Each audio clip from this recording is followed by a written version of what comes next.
Okay, with today's Art Today activity, we're going to focus on working with watercolor pencils.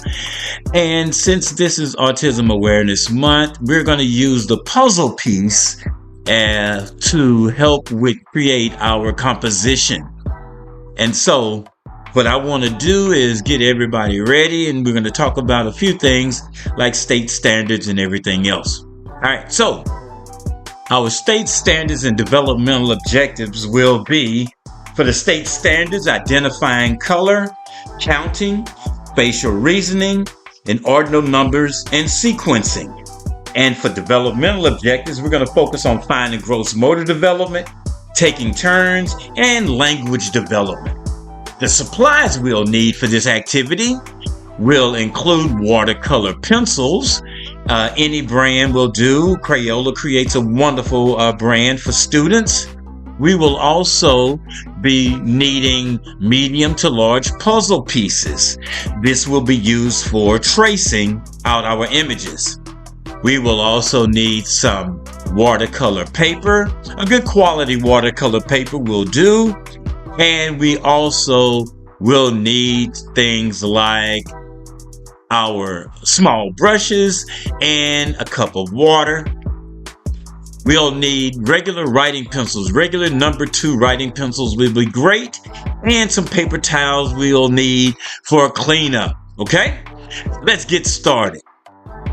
Now, when you begin, you want to decide on what puzzle pieces you're going to use and how many you're going to add to your drawing. You're going to start off by tracing out all of the puzzle pieces. Now, the way you trace them is important. You can overlap them or you can have them side by side. It's up to you and your creativity. Once you've traced out everything, you will then use the watercolor pencil almost like a crayon. Now, watercolor pencils are soluble, so when you add water, they will dissolve, and that's how you'll blend the colors together.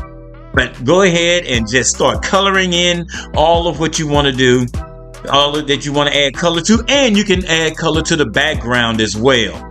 You can have your main pieces colored in, and again, like I said, you can add color to the background.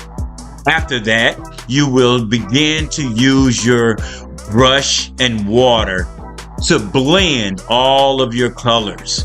If you are starting with the background, if you're doing your background, you may want to start with that first, or it's up to you. One thing that's important when working with watercolor pencils is that you want to always make sure that when you are going from one color to another color, that you clean your brush thoroughly. That way you don't blend colors together, unless you actually want to do that.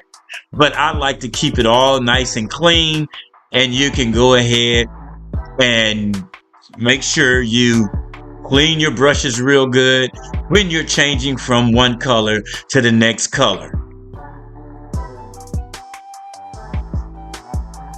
It's also important that you start maybe with the darkest color first, but it's your choice. You can go from dark to light or light to dark, whatever your preference is. But you can also, as you're working, once this particular piece dries, once your painting dries and you want to make it darker, you can always do another layer of color. And as you finish up, you see it is really, really looking good. So you want to make sure that you blend all of your colors thoroughly. And at this point, even if you want to go back in and add a background color to it, you can. But this is fantastic as it is. And so again, this is working with watercolor pencils. And if you like this, please, by all means, give it a try.